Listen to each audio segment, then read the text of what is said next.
안녕하세요, 이진재입니다. 오늘은 일단 UX 디자인이 무엇인지에 대해서 알아볼까 합니다. 근데 UX는 User Experience, 즉 사용자 경험이라는 단어로 제품의 각 요소가 사용자에게 주는 감정의 총합이라고 설명할 수 있습니다. 말로 설명하기 조금 어렵죠? 예를 들어 보겠습니다. 지금 눈앞에 노트북이 보이시나요?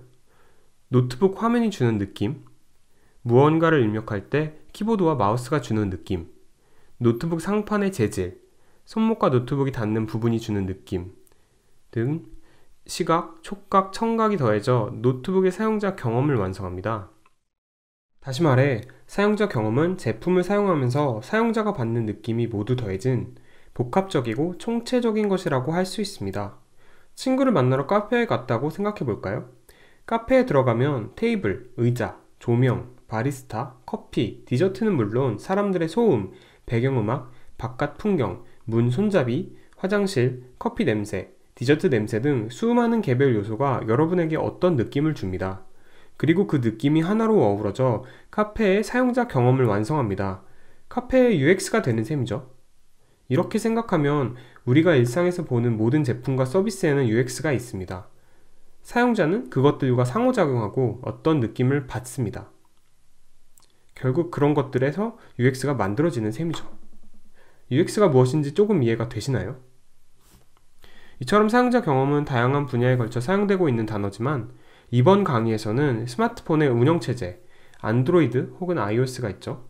그리고 여기에 들어가는 기본 애플리케이션, 달력, 메일, 메시지, 전화, 연락처, 그리고 여러분이 매일 사용하시는 페이스북, 사파리, 크롬, 구글, 카카오톡, 라인 등 모바일 UX에 집중하려고 합니다. UX 디자인에서는 소비자의 경험이 아니라 유저, 즉 사용자의 경험을 고민합니다. 마케팅에서는 보통 소비자라는 단어를 사용합니다. 소비자는 회사가 만드는 제품을 소비하는 사람을 뜻합니다. 제품을 판매하는 게 중요한 분야이기 때문이죠. 하지만 디지털 제품 혹은 서비스에서는 제품을 구매한다고 끝나는 게 아닙니다. 사람들은 제품을 지속적으로 사용하고 그 대가로 회사에게 돈을 지불합니다. 소비자와 사용자, 이 사소한 차이가 디자인에서는 어떤 차이를 만들어내는지 사례로 살펴보겠습니다. 유모차를 예로 들어보겠습니다. 유모차의 소비자는 부모죠. 유아가 살 수는 없으니까요. 그럼 사용자는 누구죠? 일단 유모차는 유아를 태우고 다니는 게 목적이니까 유아라고 할 수 있습니다. 이 관점에서는 유아에게 편한 유모차를 만들어야겠죠? 그러나 생각해보면 유모차를 끌고 다니는 건 부모입니다. 유아만 편하다고 끝나는 게 아닌 거죠. 많은 부모는 여기 보이는 이 유모차를 차에 싣고 다니기 편하다는 이유로 구매한다고 합니다. 그럼 조금 더 들어가 보죠.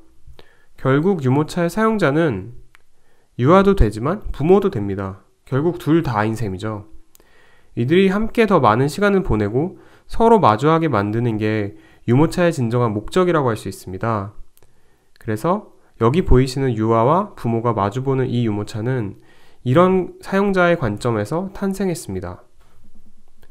그럼 UX를 디자인한다는 것은 무슨 말일까요? 일단 디자인이라는 단어가 갖고 있는 오해부터 짚고 넘어가 보죠.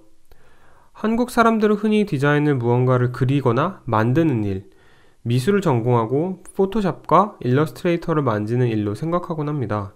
저도 그랬고요. 이는 디자인을 그래픽 디자인 혹은 시각 디자인으로 한정한다면 맞는 말이겠죠. 하지만 디자인은 조금 더 넓은 범위로 사용됩니다. 사전을 찾아보면 디자인의 뜻은 설계하다라고 되어 있습니다. 디자인은 건축업계에서 도면을 설계한다는 의미로도 사용되고요. 디자인과 설계, 다른 단어 같아 보이지만 분명 같은 단어입니다. 그럼 사용자 경험을 설계한다는 것은 무엇을 의미할까요? 이런 그림을 흔히 와이어프레임이라고 부릅니다. 건축으로 치면 방금 보신 설계도면 같은 역할을 하죠. 조금 더 구체적으로 설명해 보겠습니다. 여기 음악을 듣고 싶은 사용자가 있습니다. 그리고 그 사용자의 욕구를 해소하기 위해서 필요한 행위는 음악을 듣는 겁니다. 이 사이의 간극을 어떻게 해야 좁힐 수 있을까요? 여기서 스마트폰이 나옵니다. 사용자는 스마트폰을 들고 이어폰 잭을 스마트폰에 연결합니다. 그리고 이어폰을 귀에 꽂습니다. 그럼 준비가 끝났죠? 이제 스마트폰에서 음악 스트리밍 앱을 켜고요. 듣고 싶은 음악이 있었다면 그 음악을 찾아서 고르고 음악 재생 버튼을 누릅니다. 이렇게 사용자는 음악을 듣고 싶었던 욕구, 채우지 못했던 욕구를 해소하게 됩니다. 앞서 말한 채우지 못한 욕구, 이를 problem이라고 부릅니다.